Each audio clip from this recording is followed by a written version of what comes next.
let me check while whether it's being broadcast or not. We'll take it from there. Okay, looks like it is there. We are very much alive. Very nice. Okay, so let's get started, dear devotees. Thank you so much for joining our call here today. And we'll get started after this brief prayer to the spiritual master. Om Ajnanatimarandhasya Jnananjanashalakaya Chakshurunmilitam Yena Tasmai Shri Gurave Namaha. Thank you so much once again, dear devotees, for joining us here. And we have a new devotee who joined. I met her. She's from my old company. And I met her in person this 4th of July. And that is Parul. So for Parul's benefit, we'll go around and introduce ourselves. Just not introducing me, introduce yourself and where you are from, so we can be brief. So who wants to go in first? Varshana Mataji. All right, Varshana Mataji, you are tagged. Hare Krishna Mataji, Danda Pranam. Parulji, we really welcome you to the group. And I'm Shraddha-devi Dasi. My otherwise name is Varsha Malik. And I came to Krishna consciousness in 2010 with the grace of our dear Her Grace Shraddha Mataji. And she introduced me to my Guru Maharaji. And in fact, she only helped me to study Bhagavad-gita. And till date, you see, and in my initiation in reading Bhagavad-gita and in everything, she helped me. And that is how I'm here where I am today. And this is all her grace and God's grace. So where are you today? You have to tell her where I am still nowhere, but yes, maybe on the first step. Physically, I'm in Pune. India. Yes, Mataji. Thank you, Mataji. And, okay. Thank you, Mataji. Mataji, 30-second update only. And no talking about me. It's about you. Hare Krishna Mataji, Parul Mataji, welcome to the group. I'm from New Jersey, and I'm here. Like I started Krishna consciousness in 5 years, but I don't know. I am still at the same position where I started. So maybe with the help of Shraddha Mataji, I'll go ahead and maybe more elevated in this path. Hare Krishna. Hare Krishna ji. Nice Hare Krishna, Parul Mataji. Nice to see you here. Me also, around 2019, a friend, when my brother passed away, a friend of his who is in Krishna consciousness, he started contacting me because right when my brother passed, so he was telling me how to do the funeral. So from then onward, I became very interested. He was sending me all the information and he told me to go to ISKCON closer to me, but I'm in Merced, California. So it's 2 hours away from me. And I've been there a few times, but it hasn't been practical until this Zoom meeting started happening. And I was attending the Make Chanting Great Again. And Shraddha Mataji messaged me while I was there. So I'm really happy to be in her group, and it's very, very inspiring. All these devotees are very inspiring, and like Sutapa Mataji, I feel like I'm still the same place. I'm trying to, my goal is to become more and more Krishna consciousness, and my activities along with it. Hare Krishna. That is nice meeting. Is that devotee sitting next to you, Mataji? Hare Krishna Mataji. Hare Krishna. Dandavat pranams, all glories to Srila Prabhupada. Hare Krishna to everybody. Hare Krishna. This is Hare Vindhyavali. Krishna. Davali Mataji is based in Santa Clara, right? And I was asking Veera Mataji that who is sitting next to her. I think we'll I'm have to- sorry. That's my mom. She's always sitting next to me when I'm in this listening to Zoom. Hare Krishna, Bolide. Hare Krishna. Hare Krishna. Okay, and then I think we have Sadhana Mataji joining us back after her trip to Yes. various exotic places. Welcome back, Mataji. Yes. Hare Krishna, everyone. Glad to be back. Hare Krishna. Hare Krishna. I Yeah. was also back last Sunday Ah, from India. Right. So Sadhana Mataji is also from Bay Area. Sadhana Mataji, we are introducing ourselves to Parul Singhal Mataji, who's joined us for the first time today. Yeah, she's from my old company, and I met her in person in July. So here she is. nice. Fantastic. Then who else is there? I see a lot of people. We can just go in the order. We don't know this Mataji. Okay, Archana. Hare Krishna Mataji, Dandavat Pranam, all glories to Srila Prabhupada. Hare Krishna Parul Mataji. Hare Krishna ji. Welcome to the group. Thank you ji. Yeah, I'm from Bay Area only. I live in Redwood City. And I came to Krishna consciousness like 5 years back, 2017. In 2018, I met Shraddha Mataji in the temple, and then she invited me to join this group, Bhakti Vriksha group. And then it started, she has been giving us, she's been making us to know more about Krishna. And yeah, it's been, great. I mean, the learning phase has been great. I don't know much about Krishna, but how much ever I have learned, it's because of Shraddha Ma and, Vaisheshika Prabhu's lectures and all the exalted Vaishnavas. They give so many lectures. When you hear to them, you feel like, okay, you are nowhere actually. You are still a neophyte. So yeah, there are so many things to learn. And most of all, you have to, apply that into your day-to-day life activities. So that's what I'm doing. And I don't know how much I have succeeded, but whatever I am today, it's because of, Shraddha Ma. She has helped me a lot, to become Krishna conscious. And I'm still doing.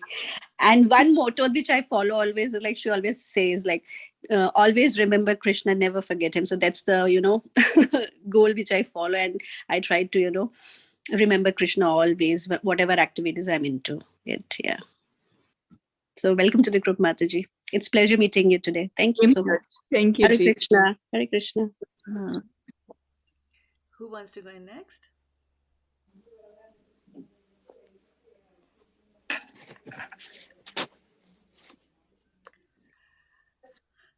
Aruni? Hare Krishna. I guess I have to turn on them.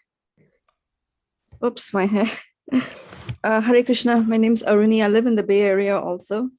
And I've been going to the temple for a few years, but I joined this class in 2020. Actually, Shraddha Mataji invited me in 2019, but I was very tied up at that time. So I asked to join in 2020. And, it's really been a great source of support, inspiration, and a source of knowledge as well here. So really enjoyed being in the class, and I'm sure you will too. So welcome. Haribol. Where is Sumi Mataji? Are you in a position to talk? And you're on mute. Need to hear your voice. Yes. Sorry. Hare Krishna. Hare Krishna. Yeah. So sorry. I just was kind of joined a little bit late, but I've been tell where you are located. We are just introducing ourselves to Parul Mataji, who has joined us for the first time today. By the way, Parul, we call each other as Mataji, not necessarily indicating that you are elderly like a mother, but it's a mark of respect to everybody. Okay. Well, welcome, Parul Mataji. So right now I live in New Jersey. I just recently moved from New York. I lived in New York my whole life, and it's been quite a change. But yeah, I feel very much more connected to the temple, coming to, attending Shraddha Mataji's programs. And I'm just hoping to like deepen my spiritual progress. And it's been a little bit of a slow, but steady journey, but I'm really determined. And especially like now that I'm in New Jersey, it's just like very quiet and peaceful. I think maybe I just needed that. And these programs are really, really great. So I'm really happy to have like, to be able to join back. I had a little bit of break because of like my moving and just like all the craziness around that. But so thank you so much. Welcome to the group.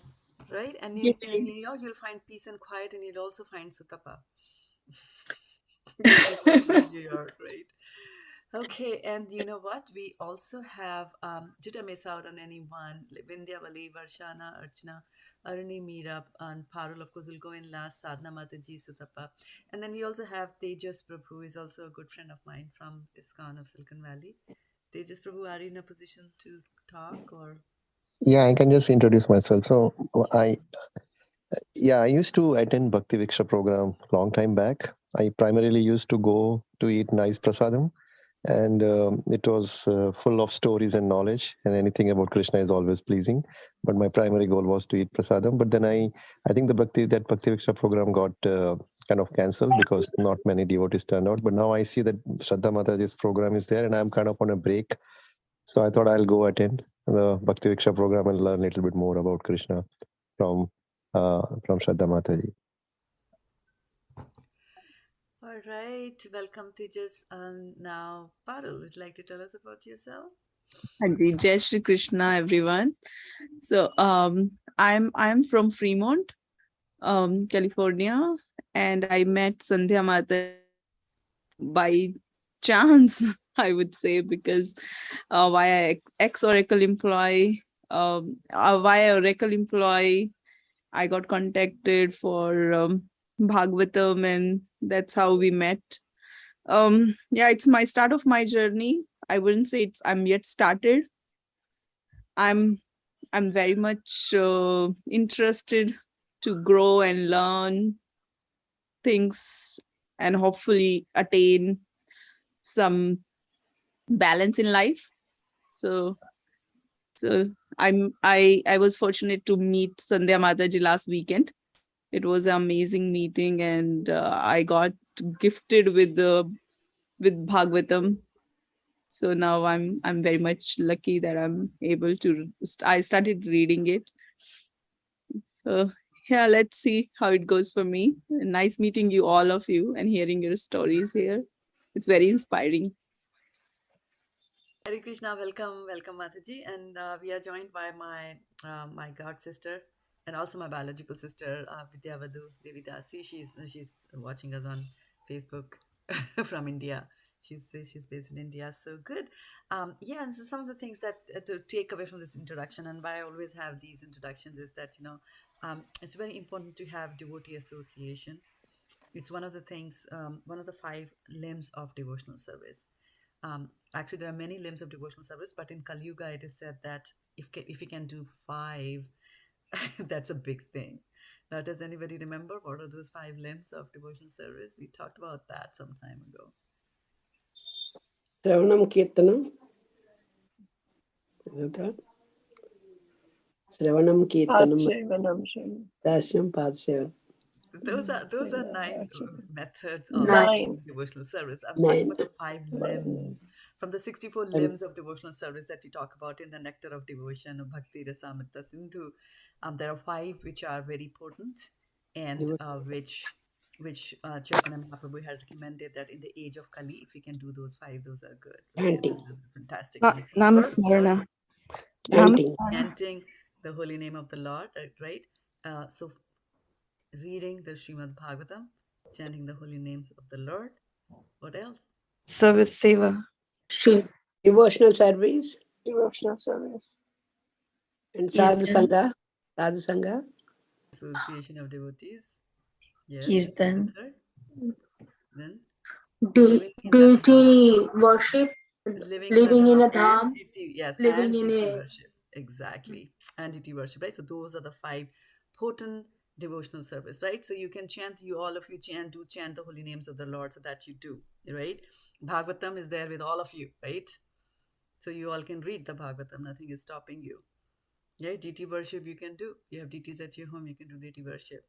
Association of devotees, and that's why you come here to get association of devotees, or go to the temple to get association of devotee, or you go to other lectures or other get-togethers to get the association of devotees, right? Now, how do you live in the dham? Here we are in Bay Area or New York or New Jersey. How can we live in the dham? Varshana Mati's has got some suggestions. Yes, Mataji, wherever devotees are there discussing about Krishna, that is a dham. That is the dham, exactly. That becomes a dham. Yes, yes. Hare Krishna Mataji, Shraddha Mataji, your voice is very low today. I don't know, it's me only hearing or everyone is hearing very low. Yeah, I had raised the hand for that too. It's very low. Okay. Is it very low? Oh, okay. Let me see. I haven't done anything here. Is it for everybody? Low for everybody? You can't hear it? No, we can hear, but it is kind of little bit lower than usual. Oh, okay. All right. So I'll beep it up a little bit. Okay. So is it better? Yeah. No, Mataji. See, we are close to mic, and I think it should be better. But I haven't changed anything. Let me just see one more time here. Maybe you just have to hit the volume button. Volume. Yes. How do I hit the volume button? You have to hit the volume It's button. there on the on your computer. Just Mataji, our volume means that your mine My is volume is very at high. maximum. Yeah, Yes. but what I'm saying is that my bumping up the volume is only going to make me hear you louder. It's not going to do anything to my voice. See? Mine is already very high, Mataji. Okay, yeah. So there's Mine something here. too. Yeah, hold on. Yeah. Wow. Audio. Well, if you go to your audio settings, and then there's input and output volume.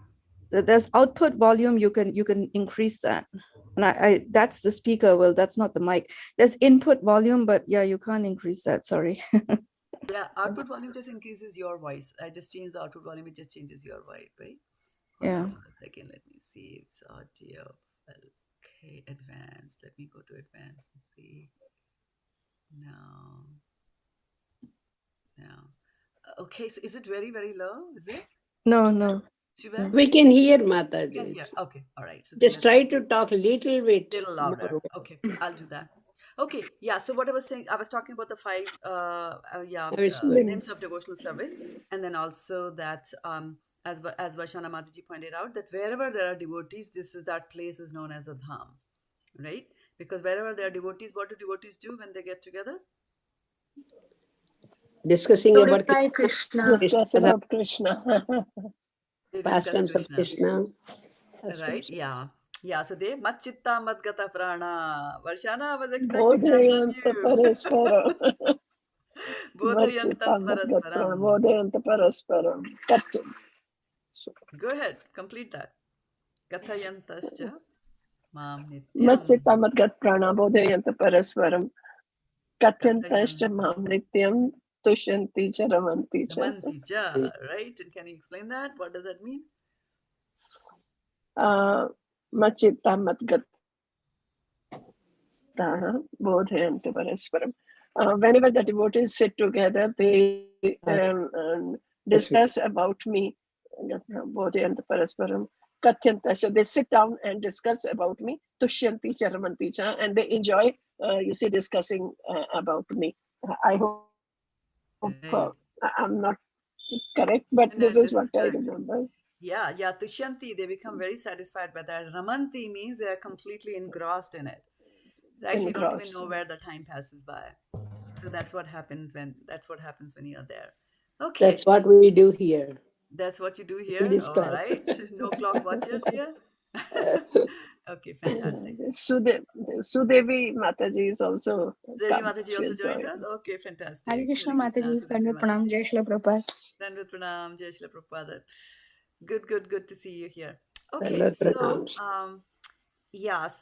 so basically we were talking about that it is very important to have association, right? And about association, Prabhupada gives a very nice example of association is, for example, sometimes people ask that, I don't drink alcohol, I don't eat meat, but I'm working in such and such a company and we have company meetings, but I have to go, and sometimes they take us outside to a restaurant and everybody's drinking. So then is that wrong on my part to do that, right? And so we have to understand the meaning of association. Association basically means that, when two people are coming together and like if you're going out with somebody and then you get convinced about whatever the other person is doing, and then you start doing what they are doing, right? For example, if you go to a bar with somebody and you don't drink but that person drinks, you can sit in the bar and not drink anything, let him do all the act. That is not association. The association begins when he says, come on, let's have one, and then you join, right? So association is when you start taking on the properties of others. And Prabhupada gives such a nice example. He says that, if you take an iron rod and so it is cold to touch, it's very hard, right? But if you put it in fire for a long time, that which basically means that it's associating with fire physically, and then after some time what happens, it becomes red hot, and then it gets the properties of the fire. So what can a fire do? A fire is, if you touch the fire with something, it'll burn. So similarly, if you take out that iron rod and touch anything, it'll start burning, right? That is what association is. And so there are people who will get affected by association and by physical association by being in the vicinity, and there are also examples of those who did not, who were in the worst of the situations and did not associate. Can you give me some example of being in the worst of situation and not associating?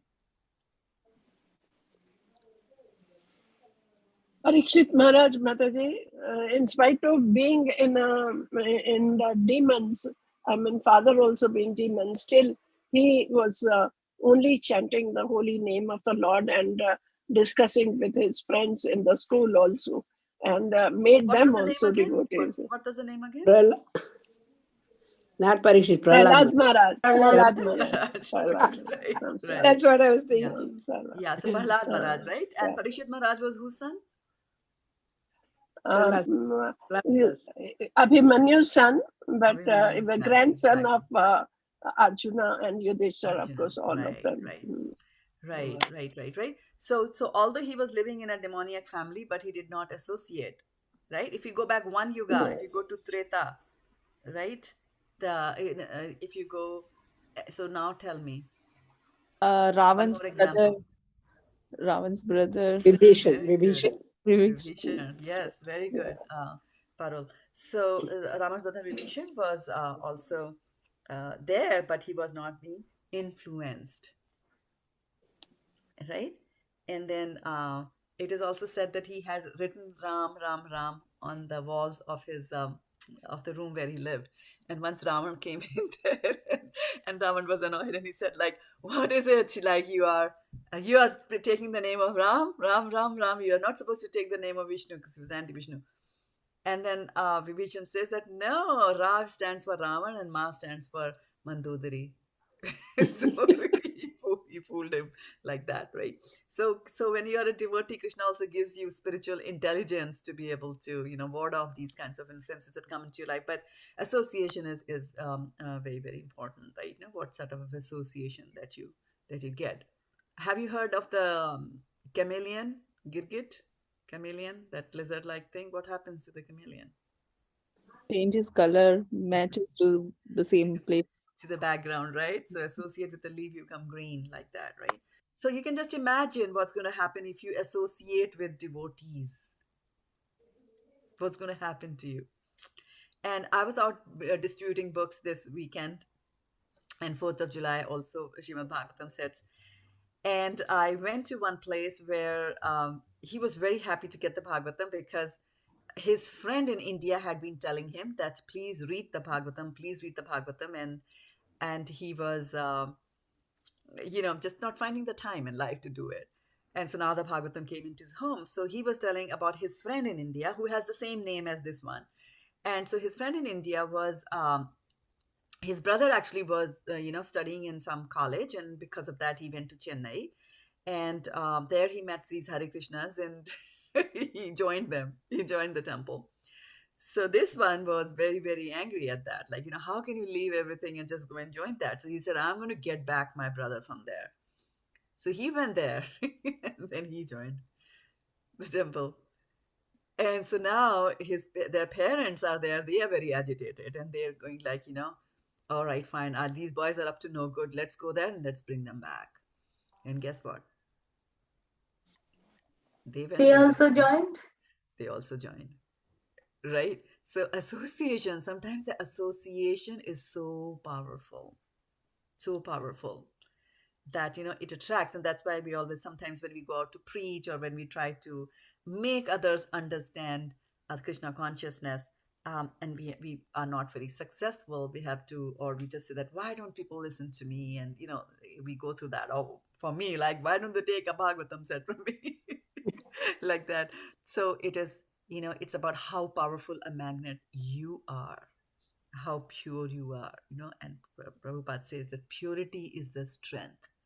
The more pure you are, the more stronger you will come out to be, right? In the end, right? Otherwise, normally in this material world, it doesn't look like that. It always looks like, people who are doing all kinds of nonsense work, and, they are flourishing. It depends on your definition of flourishing. What does it exactly mean to flourish? Right? Because we are going to leave everything behind here, all the flourishing activities and the gains from, all those activities that we have done. But even if we get a lesha, a small amount of Krishna consciousness gets into our body, then it's amazing that, we'll get a human body in the next life. Otherwise, depending on the karmic reactions that we have, that we accrue during our stay here, it could be anything. We could be born as a chameleon or a mouse, as a cockroach, or anything like that, right? So anyway, so I was talking about association being very, very, very, very important. And so what are some of the things that we can associate with? What do you think?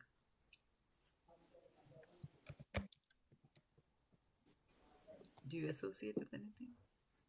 Give me the names of some associations that you see in real life. You can go to satsang. Yeah, that's a devotee answer. And I'm looking at some more examples from real life. The word association. Have you heard of any association? Your association, all association, Mataji. Which association? Your association in this class and all the other devotees associate. That is done. That's one. Point one. Done. Finished. There's Associations. things like schools also. Schools. I mean, the children who attend schools, that environment, the people they interact with, that's association as well. That's association. You associate with your peers and with your teachers, right? Okay. Like same language speaking communities or associations, or same Tamil caste. association, Same Telugu caste, association. they have associations. Right. Good association. Huh? Good Or association. there is sports associations, Right. where there are sports club and association. Right. Bar association.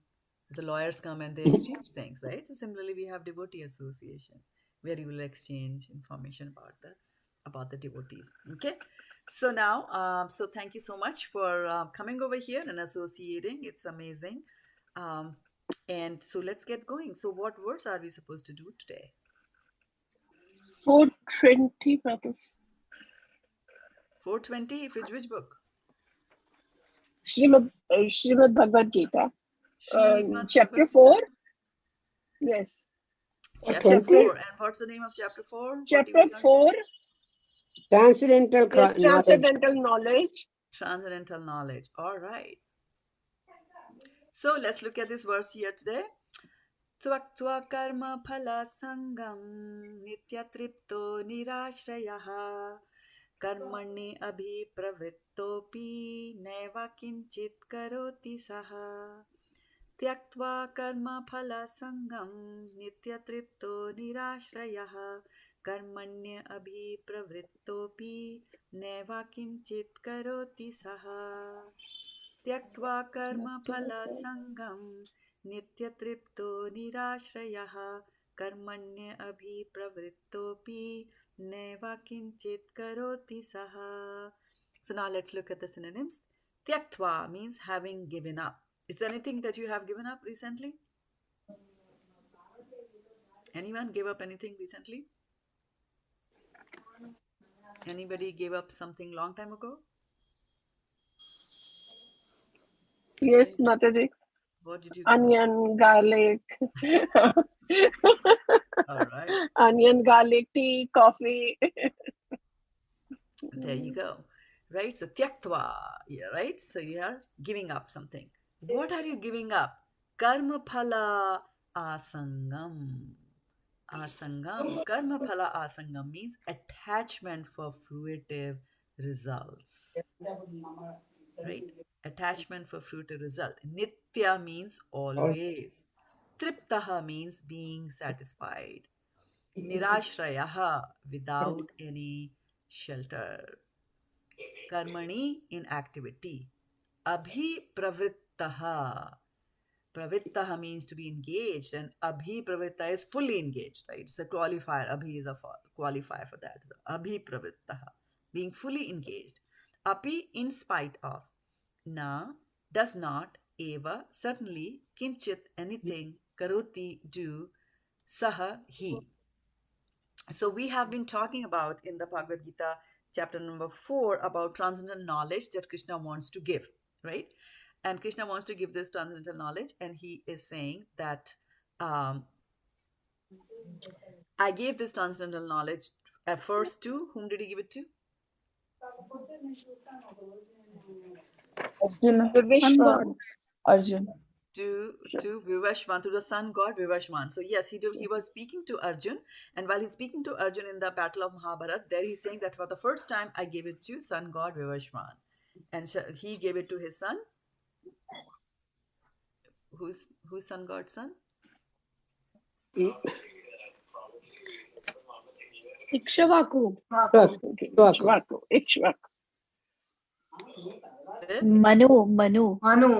Yes, for 500 points. Who said that? Okay. Good, very good. Yeah, so he gave it to Manu, and Manu gave it to Ishkavaku. Right?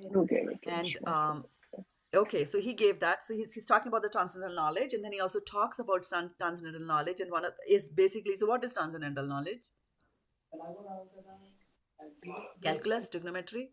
Knowledge about the self, knowledge about the super soul, and the relation between the two. Right, so knowledge between the soul and the super soul, which is God, and the relationship between them, right? So that is transcendental knowledge.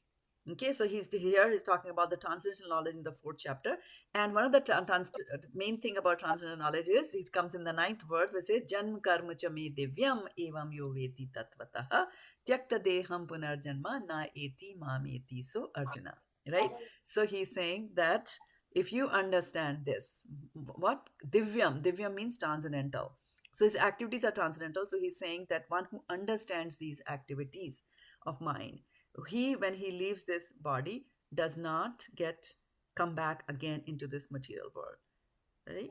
And then he goes on and he starts talking about, he says janma karma cha me divyam. So he's talking about karma, right? Karma means actions, and then he goes on for many verses talking about the different types of actions that you do, how actions comes to reaction, gives you reaction. We talked about karma, akarma, and vikarma, like that, right? And now he is talking about, the various ways in which you can perform the karma.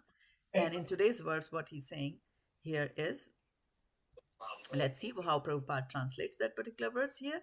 And he's saying that abandoning all attachment to the results of his activities, never ever satisfied and independent, he performs no fruitive action, although engaged in all kinds of undertaking.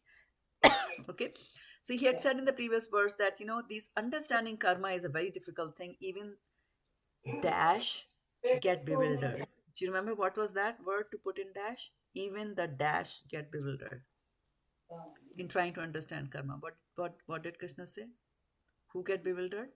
It was a very famous word that he used there.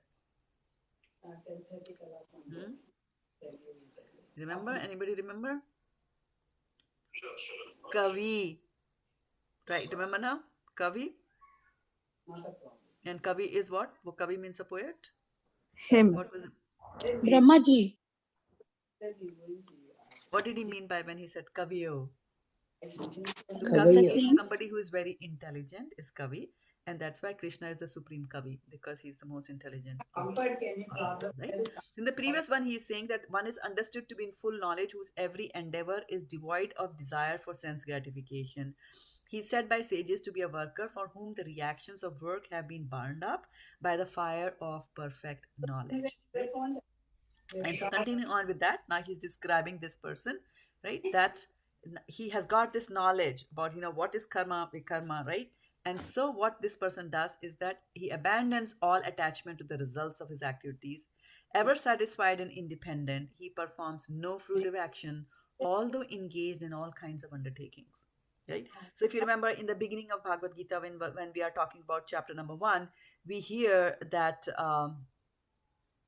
Arjuna is saying that how can I fight and how can I kill my grandfathers? He's showing that dependence on his family members, right? A dependence to the extent that kinno bhogena rajena, right? So he says that even if we win this war and get sovereignty of even heavenly planets, right? How am I going to enjoy that if my cousins are all going to die, right? We have fun with our cousins.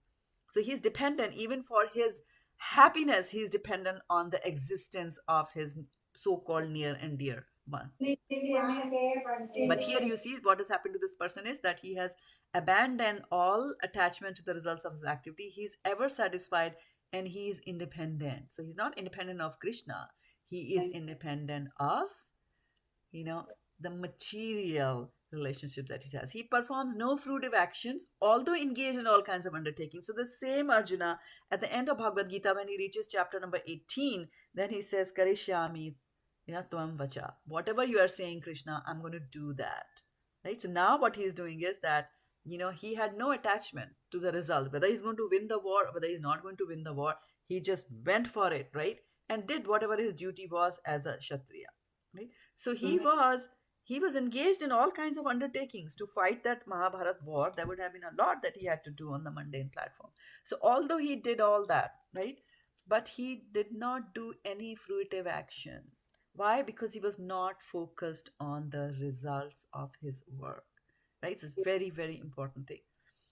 Purport by Srila Prabhupada ki jai. His freedom from the bondage of actions is possible only in Krishna consciousness when one is doing everything for Krishna. A Krishna conscious person acts out of pure love for Supreme Personality of Godhead, and therefore he has no attraction for the results of the action. He is not even attached to his personal maintenance, or for everything is left for Krishna. Nor is he anxious to secure things, nor to protect things already in his possession. He does his duty to the best of his ability and leaves everything to Krishna. Such an unattached person is always free from the resultant reactions of good and bad. It is as though he were not doing anything. This is the sign of akarma, or actions without fruitive reactions. Any other action, therefore, devoid of Krishna consciousness is binding upon the worker. And that is the real aspect of vikarma, as explained herein before. So what's the difference between akarma and vikarma? Can we give it some thought? Mataji, Hare Krishna Mataji, may I? Yeah, please. Yeah, Mataji, akarma is when you are not expecting any result while doing the work, and vikarma is totally abandoned work which you are not supposed to do it. Can you give me an example of a totally abandoned work? Like you see, if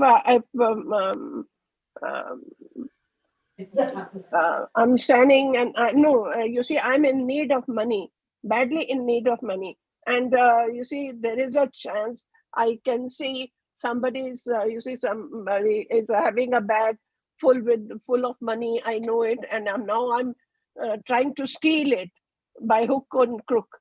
So, the moment that person leaves the bag, and I'm trying to take up the money or pick up the bag and run away, and not thinking that what he will go through. by missing this money. It may be very important. He may be carrying this money, bank money, and whatever, you see, very important for. This may not be belonging to him also, poor thing. Right. And Right. yeah. Right. And so and in a simple way, in a very simple way, anything that is against the injunctions of the shastras is vikarma. Okay, so Devi, I see your hand there. Oh, yes, you were asking examples, so I wanted to share some Yes. examples. As we are prohibited to do 4 activities, which are meat eating, illicit sex, gambling, and intoxication. So those are all vikarmas. Yes, very good. Right. And so once we learn this, um, learn how to control these 4 activities, and people sometimes say that these are very binding, these regulative principles are binding. Where's my freedom? You took away everything for which we wait for the Friday night, right? Meat eating, alcohol, gambling, and followed by illicit sex, right? That's how Fridays are meant. That's what Fridays are meant for, right? And you're taking away my freedom, taking away my freedom like that. So, Prabhupada says that these are 4 regulative principles of freedom.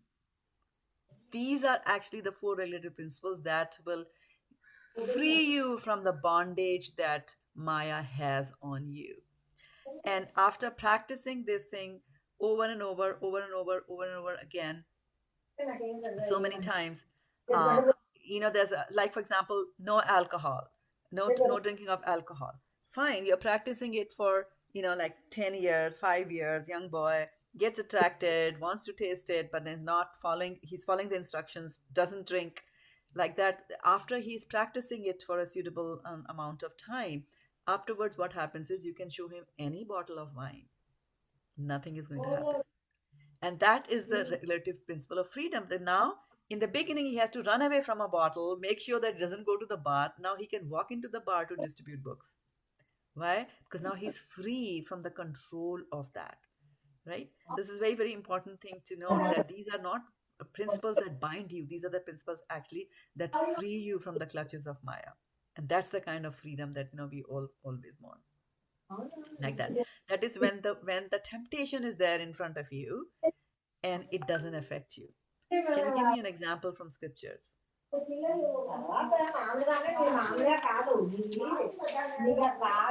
Can you? Any example from scripture? Shukadev Goswami.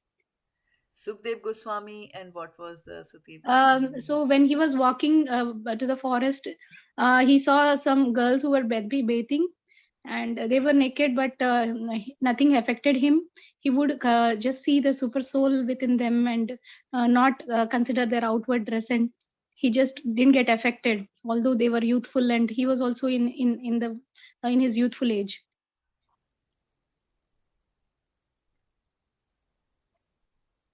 Yeah, okay. So that's a characteristic of Sukdev Goswami, because he was a liberated soul, right? Yes. And in the Srimad Bhagavatam, when the comparison is made, the comparison is made with his father, right? Vyasdeva. And that Yes. Sukdev Goswami was just running away, and he was running away, and the girls who were there bathing, they did not even care to cover their bodies, because they knew that he is a purified soul and the kind of vibrations that were emanating from him. But when his father Vyasdeva who was running behind him to bring him back home, the girls immediately covered their body. Yeah, because number one, it's a social custom. Number two, he's from that Grihastha ashram. So you see that there's a difference there. But I was talking about temptation being there, right? Yes, so this is one example of temptation, but I'll give you a hint. The temptation was standing on the doorstep. And Vindyavali Mataji, unmute yourself first. So, that name I am not able to get it. Haridas Thakur Mataji. Huh? Haridas Thakur. Haridas. He goes to prostitute and he goes? And then he keep on going, and he goes in past the river and take a wood and goes to the prostitute and finish his father's ceremony also fast. Bilva Mangal Thakur. Mangal Thakur, this is different. But Bilva Mangal Thakur, though, he fell for the temptation. My question is for one who did not fall for the temptation. Did not fall. Haridas Thakur. Yes, Mother, Haridas Thakur. Right, Haridas Thakur. Yeah, I think quite a few of you said Haridas Thakur, he was chanting the holy name of the Lord. Yeah, and the prostitute was sent to him to, you see, allure his, to tempt him. But he kept telling her that no, my chanting is not over. My chanting, and 3-4 days went by, and finally that girl started, chanting, and she became a devotee. She became a devotee. This is the power of association, and this is the magnetic power I was talking about, right?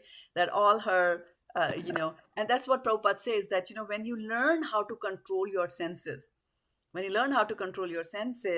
then you get the kind of power that these senses, which are like serpents, right? These senses, they actually become serpents whose poison teeth have been removed. What can a serpent do if you remove the poison teeth? Nothing, right? To you. So these senses become like that, right? So yeah, good examples of how association, how temptation is there and people can succumb to that temptation, and also how people avoid it. And Haridas Thakur is an incarnation of whom? Brahma, Lord Brahma. Yes, Lord Brahma. Okay, very good, right?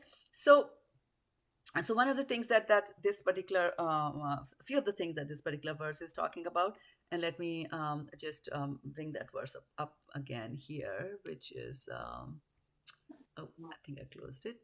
Let me bring it up. Verse number 4.20.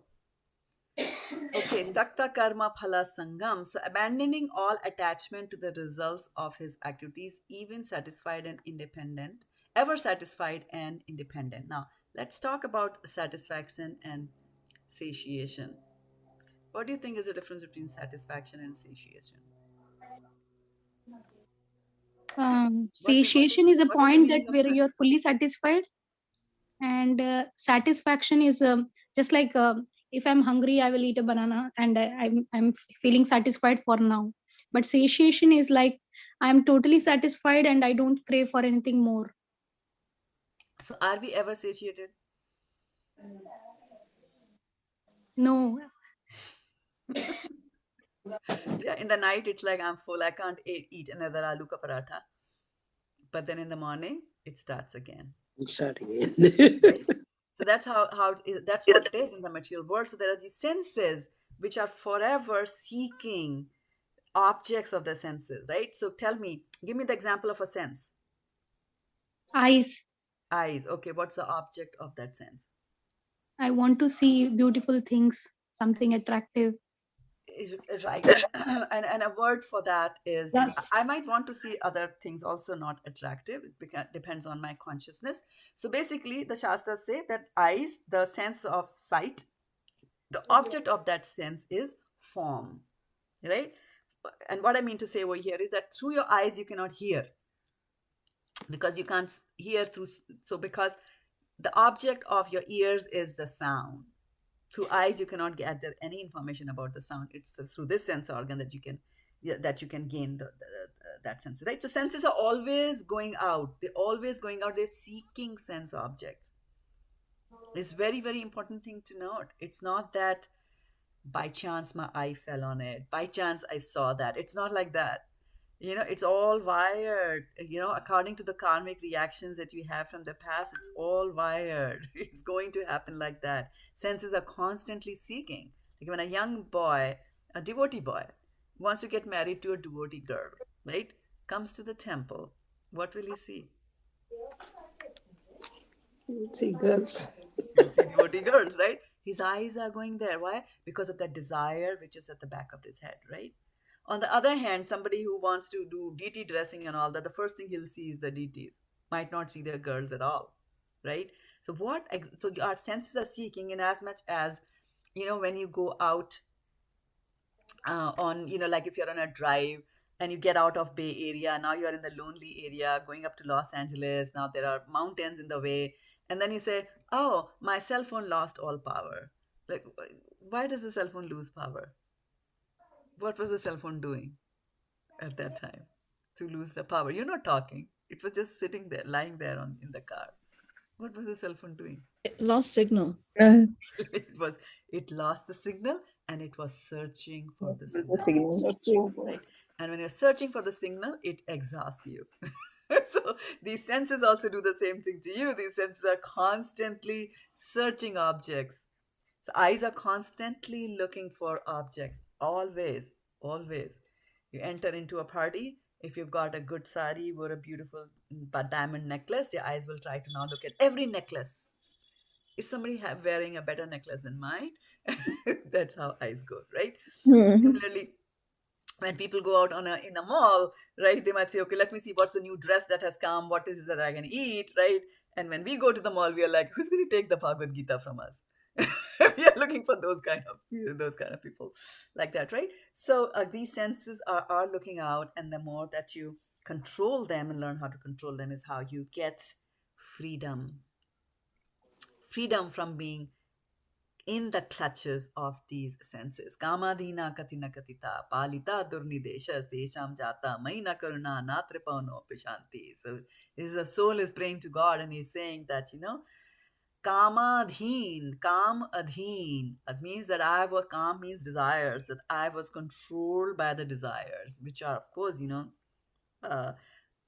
abated and abetted by the senses. They help us. They help me fulfill my desires, right? But these senses are so bad. They are so bad. Natripa no pashanti. They don't let me alone. They give me no peace of mind. Senses will work 24/7. They demand, and they demand. How many times it has happened that, it's like, I have to get up and eat that thing from the fridge. I have to get it and take that out from the fridge. Otherwise, I'll die. Why we can live without food for so many days. We can live without water also for so many days. We don't die by not eating that ice cream, right? But the senses will make it like that. And so how many senses do we have that gather knowledge? 5. 5, 10. Mataji, I wanted to ask about the sixth sense. Is that included in these senses, the sixth sense? Yes, Because and the I sixth saw sense Parul say, I looks saw inward. Parul. That looks inward, not outward. Yes, it is the sixth sense, and that is the most powerful sense that we have, the mind. Mana shasthani indriyani prakriti sthani karshati. We are suffering in this material world because of these senses. And mind is the worst of all the senses, right? But he says that this mind is the worst of your enemies, but this same mind, when tamed, can also become the best of your friend. Like in the 6th chapter, we will come to hear about that, right? So don't set like, I hate my mind, this is bad. No, mind is just a factory of thoughts. And we have done that before. Can you tell me how many thoughts do we have in a day?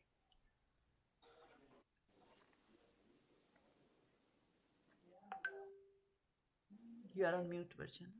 Thousands of Mataji. Means you cannot count, Mataji. Hare Krishna Mataji, as per science, I believe it said like a normal person can have 60,000, like 50 to 60,000 thoughts per day. They I'm have not 50 sure, to but 60,000 yeah. thoughts. Yes, exactly. Yeah. And 80% of those thoughts are repeat thoughts from yesterday. Yeah, exactly. Do you agree? What are Yes. some of the thoughts that you repeat from yesterday? Or even the thoughts about the distant past. Okay. Yeah. But I'm asking, what are the thoughts that you repeat from yesterday? Like, what is to be cooked? Breakfast, lunch, dinner, all the time. Mataji, we are in the kitchen. Mind is in the kitchen only. Yeah. And as soon as the alarm bell goes off, what's the first thought? yes. What is the first thought that comes? Chai banao. Even before that? Some other thought can come even before that? I see Krishna's lotus feet, Mataji. You want to see Krishna's lotus feet as soon as I have in front of me, I just do see that. Okay. So even before somebody opens eyes and sees Krishna's feet, what thought can come? Oh, should I stay in bed longer or get up more? Should I stay in bed longer and get up? Exactly right. Right? So that's usually the first thought. Of course, devotees will look up and they will like to rush and go and see the deity. Like, oh, let me go cook Details, prasada, let me yeah. get time to chant and all. That depends on the taste that you have in your mind. But the mind will produce all these various kinds of factors, but various kind of thoughts. And remember, mind is just a factory of thoughts, and it has nothing more than producing the thoughts. So if a bad thoughts come to your mind, right? And now suppose you are envious of somebody. How many times do you think about that person in a day? I think that's all consuming. Or All consuming. like Very nice. Yeah, envy like is something. Kansa was thinking all the time about Krishna that he is going to kill me. Right, right. And so, yeah, if you think about somebody all the time, then at the time of death, we're also going to think about that person, right? And then, whatever is your consciousness at the time of death. Yam yam yati smaran bhavam tajyatyante kalevaram tam tam evati konteya sadbhava bhavitaha. So whoever that you are thinking of at the time of death, you become that. So here's the person you hated all your life. And at the time of death, you think about that person, and then you become that person in the next life. Like what more could be worse than that? Right? So Mataji, in envy spite of doing some good work, still we will be that person on next part. good work. Well, karma is very, very complicated. And so this, Bharat Maharaj's story, right? He did a lot of good Deer. work. But what did he become at the end of his life? Deer. What did he Yeah. think about? He was thinking about the deer. And what did he become in his next life? Deer. He became a deer, right? So that is what it is. That is why it's a very powerful verse. It's a very powerful situation, that Yeah, can hit just any like one of us. Mataji, just like the story of Valmiki, he never did a good deed, but he just chanted Mara Mara Ram Ram. Right. He got mukti. Right. Yeah. But at the time of death, the question is that what was he thinking? If he was still thinking about how I'm going to steal, then he would have become a sadhu, right? But since he had taken to devotional service, then but the story of King Bharat is a very strong example that he had given up his kingdom at a young age. He was in the forest. He was performing, devotional service to the Lord, and he gets attacked to a deer. And at the time of death, he thinks about the deer and says, "Who's going to take care of this deer?"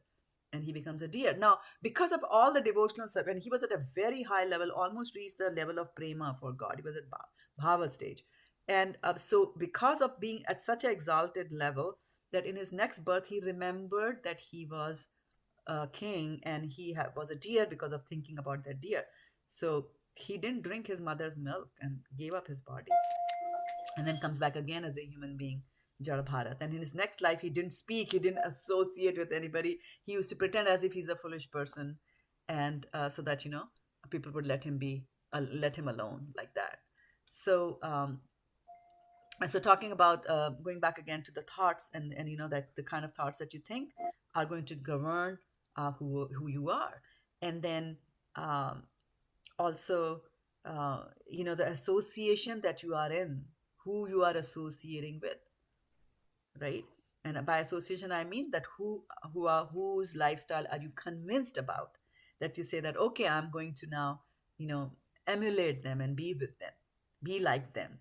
So you have to be very, very careful that we should want to be like whom, right? So our motto in life should be that I want to be like a devotee of the Lord. I want to be like, you have some example, maybe Dhruv Maharaj, maybe 10% like Dhruv Maharaj. Maybe I can't stand on my toe and pray, for 6 months like that. But that's what we should be thinking about, right? So it's a very interesting thing that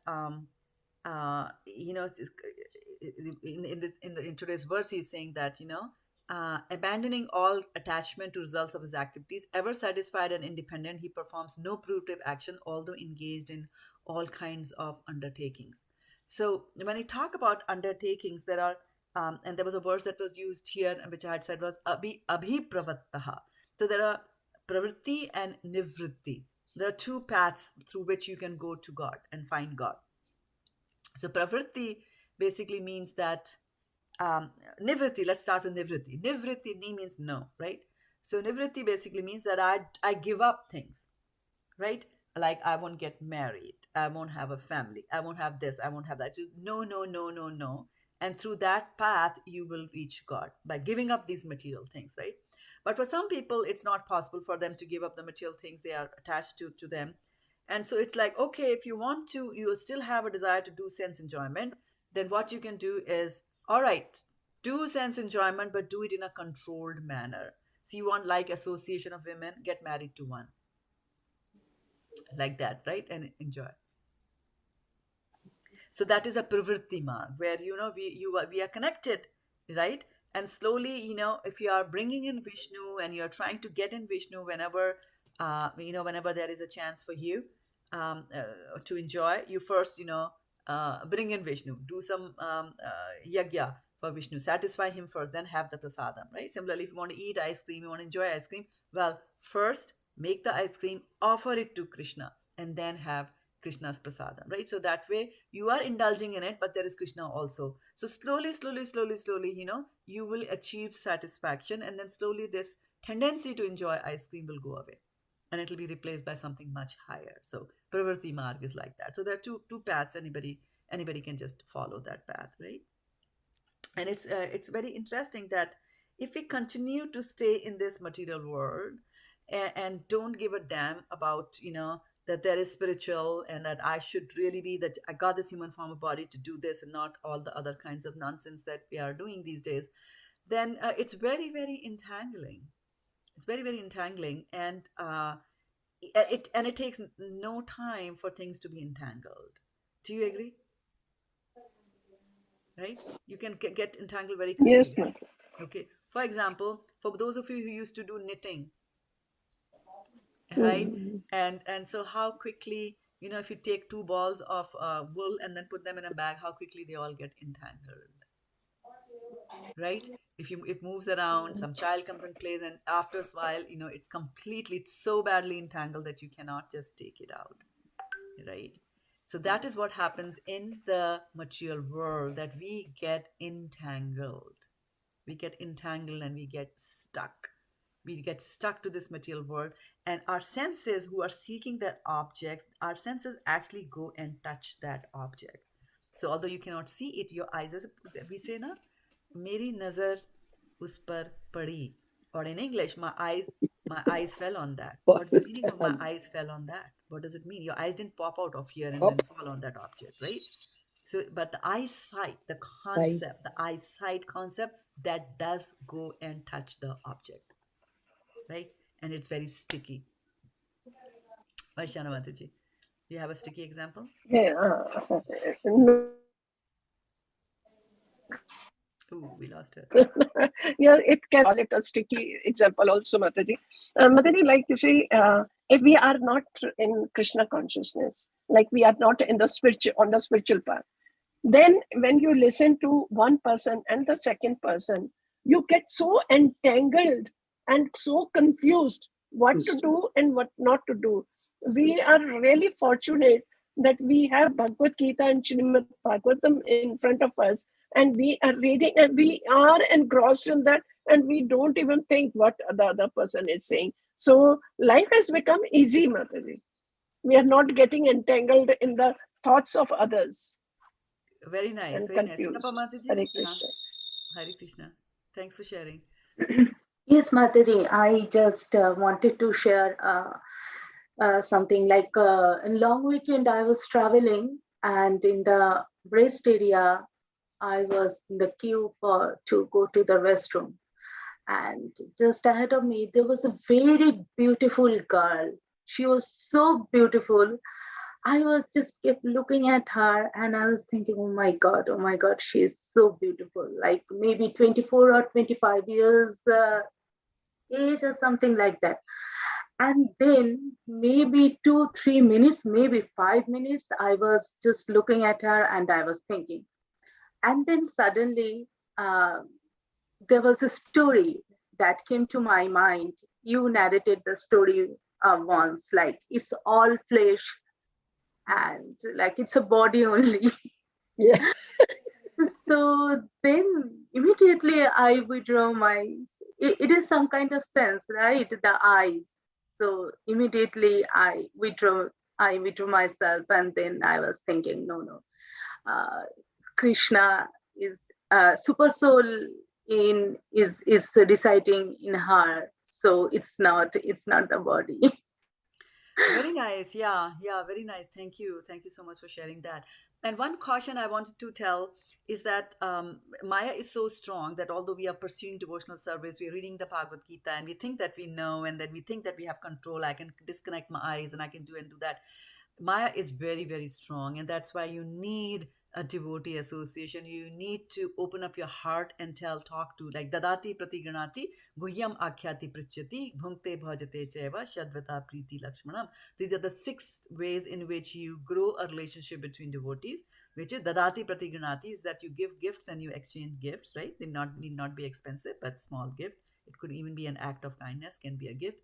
So Dadati Pratigranati, Guhyam Akhyati Prichyati. Bhunkte bhajate chaiva. Bhunkte bhajate chaiva is easy.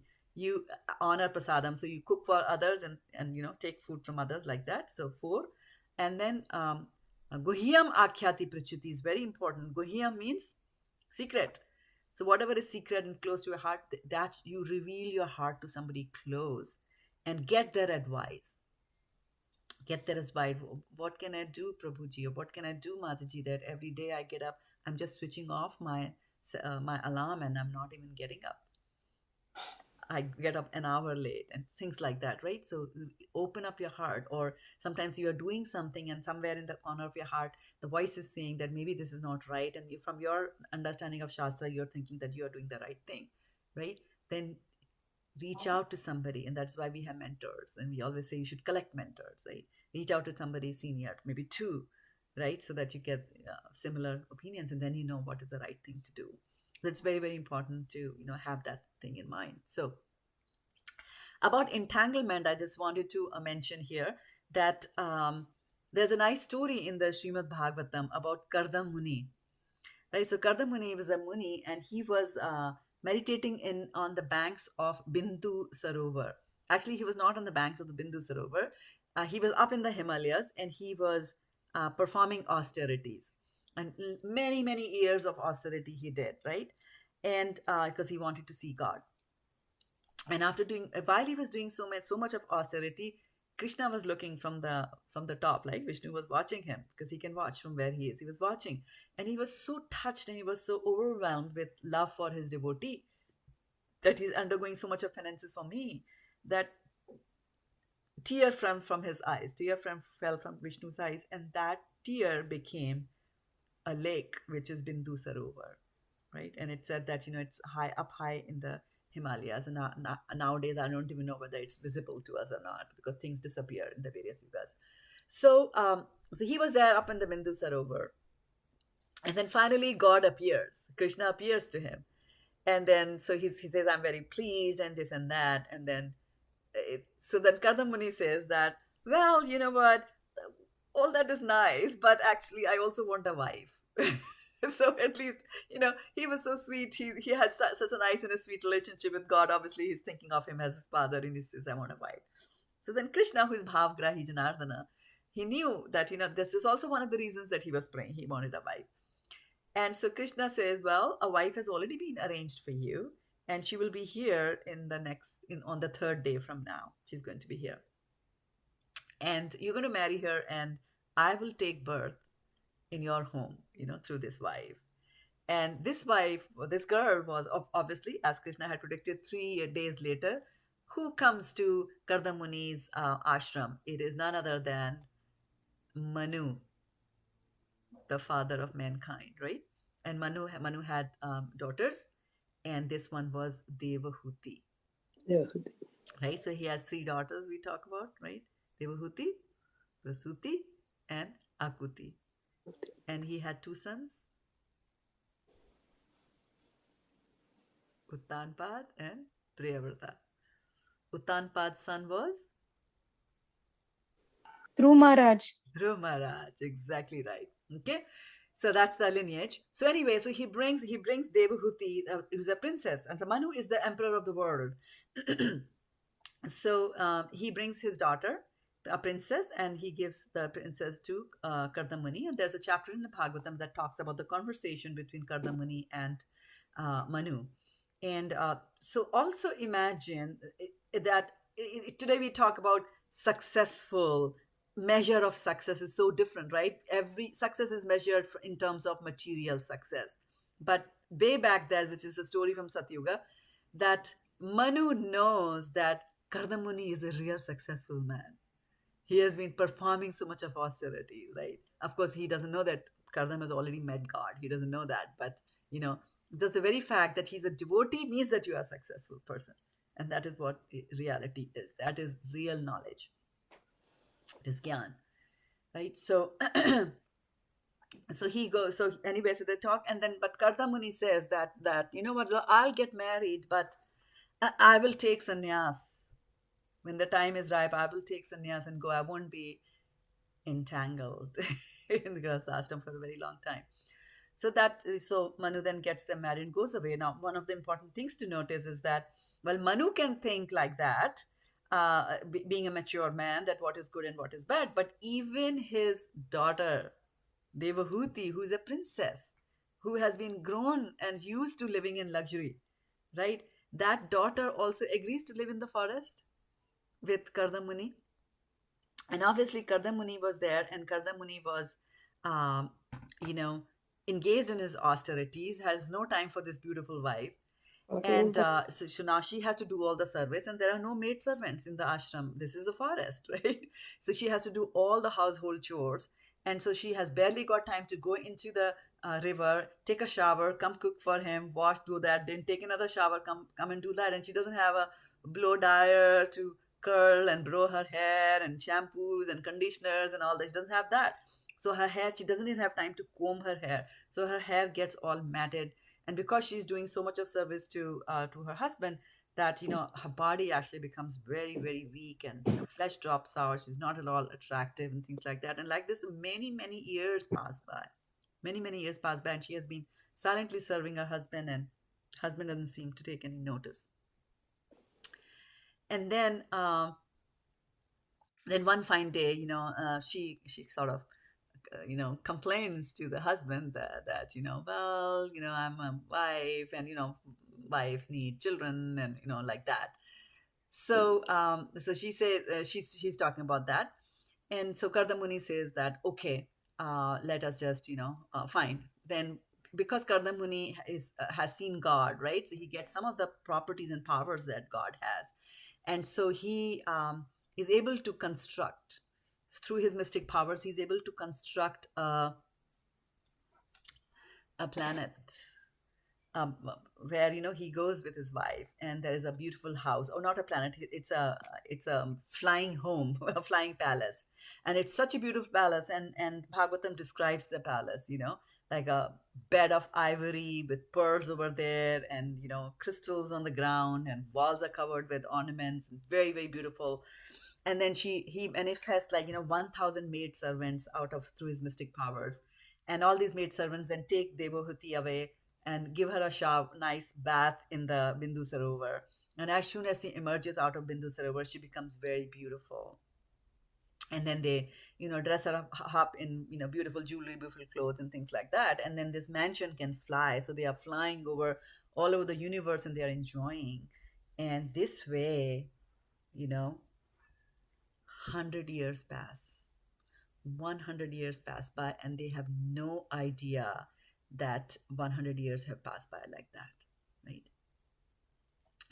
And so 100 years pass by, and then they're like, oh my goodness, we have no idea that so many years have gone by. And then Devahuti then has 9 daughters through Kardamuni. And after all this, when they come back, and then it is time for Kardamuni to leave and go, because he had said that I will give children and then I will leave. That's the promise, that was a deal in that marriage. And so Devahuti is devastated that the husband is leaving. And so then she says that I have my daughters are married, they're gonna go, were married, and they're gonna go away. And then how do I how am I going to live? So at least I want a son. But there's something very famous that she says, and it's narrated in the Bhagavatam, and she says that, I was cheated by this material energy. So can you imagine? I was cheated by this material energy, and that whole chapter is called Devahuti's Lamentation. And I'm just going to read a little bit from that, not the whole chapter because that's a really big one. And here, towards the very end, right? This chapter also described how they enjoyed here and there, right? So here she says that, and not knowing your transcendental situation, I have loved you while I remained attached. Just give me a second. My consoles are coming, so I cannot read what is there. I remained attached to the objects of the senses. Nonetheless, let the affinity I have developed for me rid me of all fear. Association for sense gratification, remember the word association for sense gratification, is certainly the path of bondage. But the same type of association performed with a saintly person leads to the path of liberation, even if performed without knowledge. Anyone whose work is not meant to elevate him to religious life, anyone whose ritualistic performances do not raise him to renunciation, and anyone situated in renunciation does not lead him to devotional service to the Supreme Personality of Godhead, must be considered dead although he is breathing. My Lord, surely I have been solidly cheated by the insurmountable illusory energy of the Supreme Personality of Godhead. For, in spite of having obtained your association, which gives liberation from material bondage, I did not seek such liberation. So look at that. After moving around in a mansion, having the best of the maid servants, best of the jewelry, best of the husband, enjoying good food, right? Good life, married life, everything, she's lamenting in the end. And that is the message that we need to carry with us, right? This is what the material world is. So to cut a long story short, she then has a son, and the Supreme Personality of Godhead appears in the form of that son, and which is Kapil Dev, right? So Teachings of Lord Kapila is a small book that Prabhupada has translated, which is the teachings that Kapila Muni gives, right? And one of the famous chapters that I always read to all of you is, what does the fetus think inside when it is inside the body, right? And the second thing is, a couple talked about how people can get entangled in this material world. And I always tell you this story about entanglement, and which is, you remember, there was a brahmachari. He used to just get food from here and there, and he had just two dhotis, and he would wear one and hang the other, wash and hang the other one. And one day, as he was washing the dhoti, he finds that there are small holes inside the dhoti. So he doesn't know what it is. So he just asks. He's very innocent. He asks his neighbors what it is. He said, "Oh, this is the bite. There are mice in your home or rats in your home. They're eating away your clothes." So he's like, "So what should I do now? I am so busy. My spiritual master came here and he told me to read this Bhagavad-gita, and he comes only once in a year. I've got only 1 year to digest this whole scripture, and how do I get rid?" So he says, "Oh, it's very easy. You get a cat." So he gets a cat from somewhere. And then, he's sitting, he's trying to read the Bhagavad Gita. The cat is hungry. The cat says, meow, meow, meow, meow. Now his, concentration gets broken. Now he gets tired of this. And he goes back again to his friend. He say, what is this cat? Why is it always doing meow, meow? And, the cat ate the rat, but that was only one or few rats were there. They were done. Now the cat is hungry. So then they go back again. He says, "Oh, no, it's give it some milk. If you can't find rat, give it some milk." So then he goes back and he now is begging from here and there to get some milk. By the time he gets the milk, the whole day is gone. How do you read the Bhagavad Gita? So then he's again, frustrated. So he again goes to his friends and he says, well, he said, "You know what? No, be self-sufficient. Get a cow. Because then milk will be at your home itself. You don't have to go here and there." So then he somehow, begs and borrows, gets a cow. And now the cow is there, and then, he doesn't know anything. Now 6 o'clock in the morning, the cow is now going, "Wah," because it has to be milked. Now he has to stop doing his morning bhajan kriya, and now he has to go and milk the cow. The same thing in the evening, right? So what to do? Oh, now cow is hungry. So you have to get the grass, you have got to do this, and the cow dung is there, that is taken. So they're very, very upset. He's very, very upset. He goes back again and says, like, I don't know what to do. So they say, you know what? You doing all these things, you don't have to do all these things. Get a wife. She will do all this. She'll take care of the cow. So he gets a wife. And then, of course, there's a child. Right? And then in all this process, 1 year passes. And the spiritual master comes and he says, where's the Bhagavad-gita? Oh, it's lying, it's gathering dust over there. So this is what is material nature. It can be so entangling. Can be so entangling that you start with something very simple, and this is what the material world is. And there's a very famous story of Brer Rabbit. They used to, there was a story reading session. My teacher gave me this book, and so this Brer Rabbit is kind of like a haughty person, and it comes across what is known as a tar baby. Tar baby means, a baby figure made out of tar. Tar is, charcoal, as you know. So what is the property of tar? It's sticky, right? So Brer Rabbit goes, and they made this baby has got a hat in it. So Brer Rabbit goes there, and the rabbit is thinking that this is another animal. So he wants to talk to him and say something, and obviously the tar baby will not reply to anything. So he gets angry. So he gives him a slap. As soon as he gives him a slap, his hand gets stuck there, and he's so very angry. He said, "Let go of my hand! Let go of my hand! You are holding my hand!" And obviously nothing happens. So he gets so angry. Then he takes out another hand and then he slaps the tar baby again. So now he's completely stuck. And this is exactly what happens to us in material world. The more that we run after the material world, the more we focus on the results of our activities. And, how can I enjoy? How can I enjoy? Then this is what's going to happen to us. That like a tar baby, we are going to be, stuck there. Like the Brer Rabbit will be stuck to this. And this world is like that tar baby. Our senses go and get stuck and they refuse, right?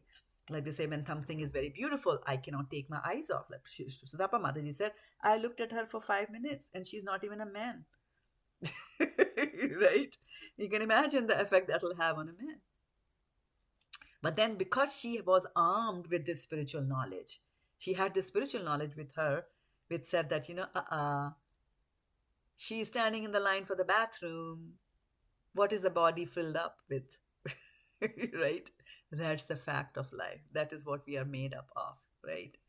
Pus and bile and mucus and urine and perspiration and blood and bone marrow, right? Not very attractive things.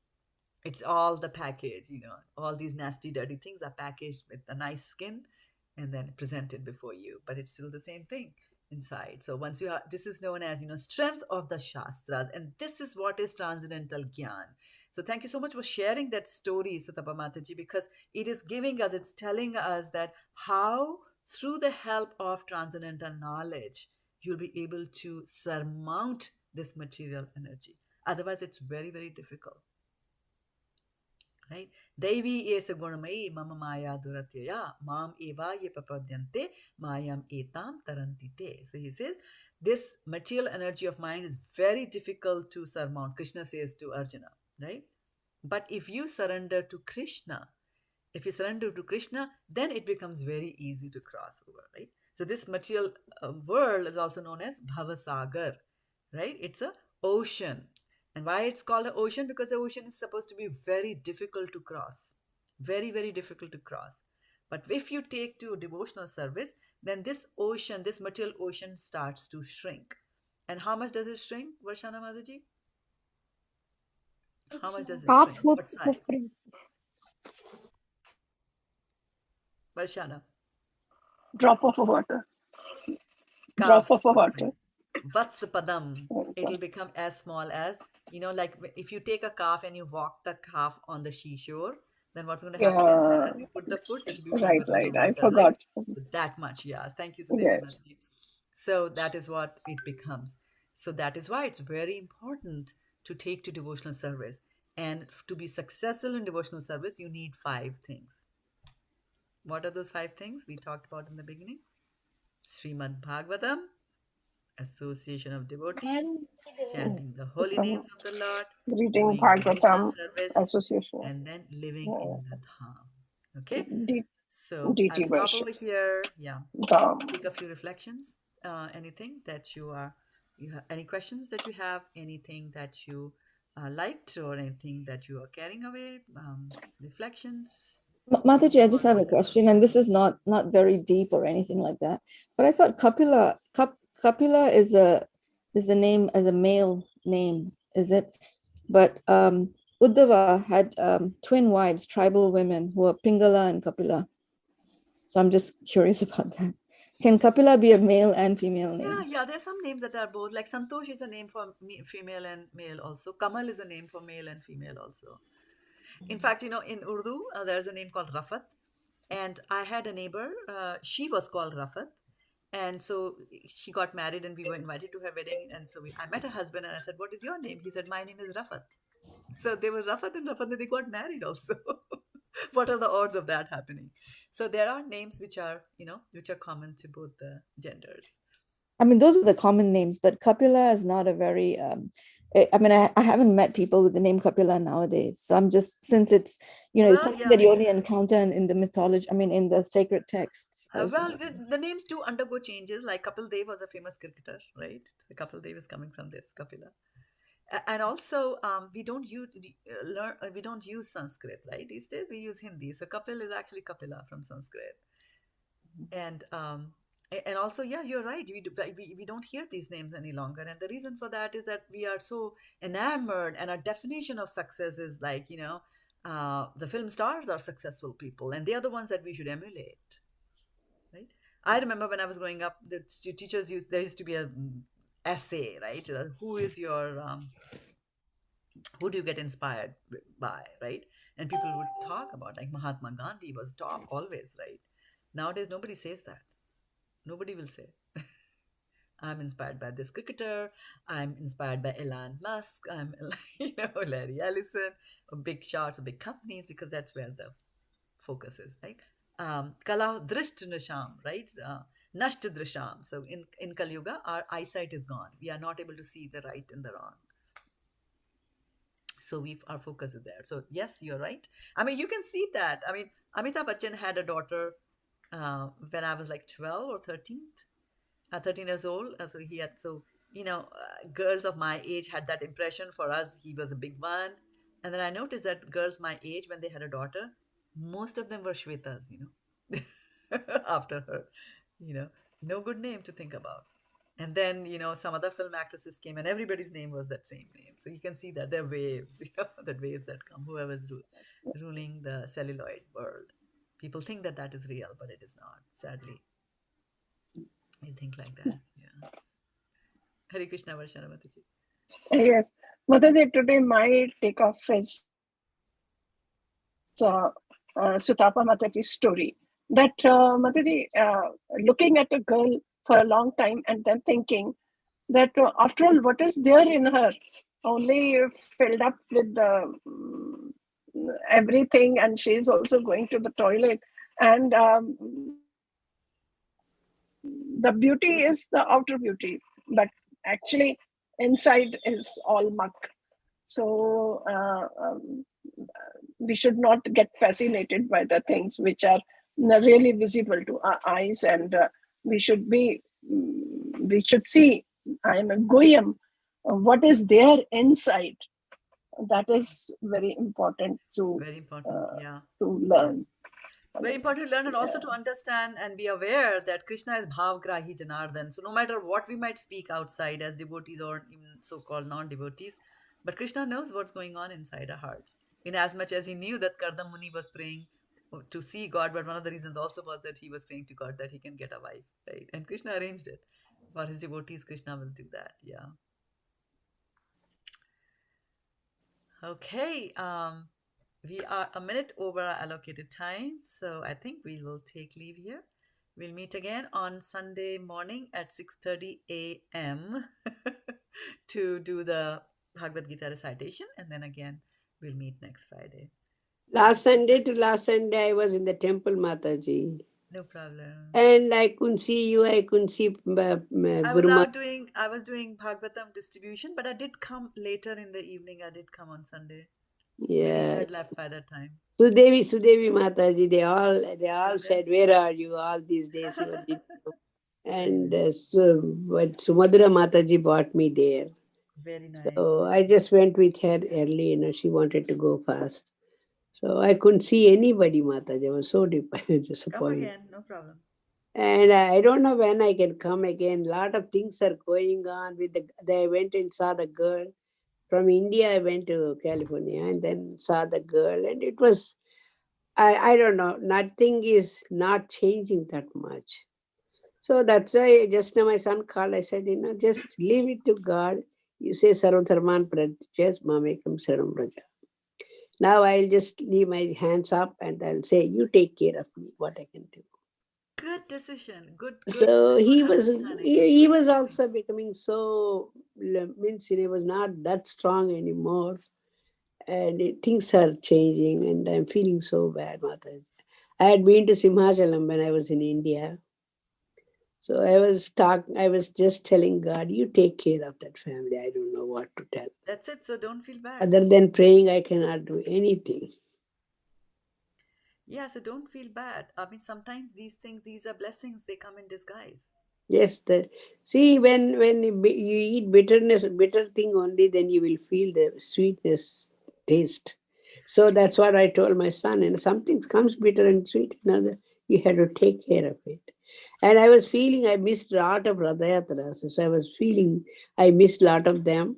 You don't believe when I came home here, Philadelphia, and I had a small chariot, and then inside Jagannath and Subhadra and Baladev. Somebody gave a toy kind of thing, some devotee gave. Sangeeta Mataji might be knowing. She gave it to my daughter, and she put it there. So every day what I'm doing, I'm just pulling that chart three times. I'm saying, okay, I'm pulling this chart, Radhayatra. That's how I'm feeling. So I'm praying, Mataji. Just wait patiently. Yeah. These things take time. It'll take. He is testing patient. God is testing our patient, and I don't know what to tell. Other than That's pray. all. Just be soft with your family members because you are the one who has the knowledge, right? You are the one with the transcendental knowledge. I was just telling him just a few minutes ago. He called me, and he was feeling so depressed. And her friends, one by one, they're coming from Cleveland and visiting her, making her cheering up and like that. But still, she is not able to move and she's in a wheelchair. She might be feeling bad too. So those are the things. It needs a lot of patience and then courage. So I'm praying God. That's all. Until now, I didn't see her. Just when I came from India, he took me there, and then not even 1 week, I was there, and I came back here.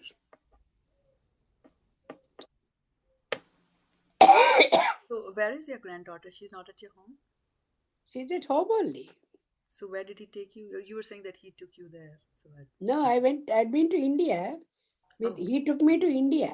He just said he don't want me to go alone. She came with me 22 days, I think we went. We came back and I said, I'll go straight to Philadelphia. He said, no, come few days to me. So I'd been to California. Then only I came to temple. Okay. Where are you now today? Are you still in Philadelphia? Philadelphia, okay. Now I'm back in Philadelphia. Okay. Now I don't know when I can come back again. Okay. I was so happy to see Guru Maharaj and Guru Maharaj. Nobody was there and you were not there. I saw Sudevi, Mataji and other people. Yeah, I came. I was actually we had gone to Livermore to deliver a Bhagavatam set, and by the time we came back, it was very late. I think I came to the temple at around 6:30 in the evening. But that lecture was very good that day. It was for you. Yeah, I know. I enjoyed that lecture. Yeah. Krishna. Thank you very much, Mataji. I hope I'll see you one day. I don't know what's going on with me, The more and more I want to come there and coming too far. I don't know what is going on. Ask Krishna for guidance. I was asking him. I used to be walkable distance to the temple in Denver, And then little far I went. And then he sent me to North Carolina. And then there also I started going to temple. Then he sent me to California. What is this going on? I don't know. Why do you have to know? Why Just go he's with the flow. why he's sending me, Mataji? Why are you asking? No, this questioning attitude is not surrender. Surrender means I'll go wherever you're asking me to, no questions asked. That's Denver, why. I That's was why I'm walking going distance, wherever I'm that's going. fine. Going to the Yeah. temple. I'm not leaving Philadelphia, his I'm lot. not walking distance, that's also fine. That's what the mood should be. Otherwise, you'll be in a miserable situation and all the hard work that Holding you his lotus feet. I don't know. I said I'm not going to leave. That's it. Yeah. No complaints. No complaints. Yeah, you're still in USA. I'm still in USA. Whether it's Denver I or met wherever. Sudevi Mataji that day. Yeah, you can be in Ukraine. I know. Right? Yeah. Yeah, Thank you. hang in there. It'll be fine. Yeah. I have a meeting to go to right after this call, and I just realized I'm 7 minutes late already. So, never mind. Good to be with all of you. Take care. And thank you so much for adjusting, coming to this class on Fridays instead of Saturdays now. And we'll talk to all of you again. Mancha kripa sindhubhyo cha patitanam pavanebhyo vaishnavebhyo namo namaha. Krishna Premanande.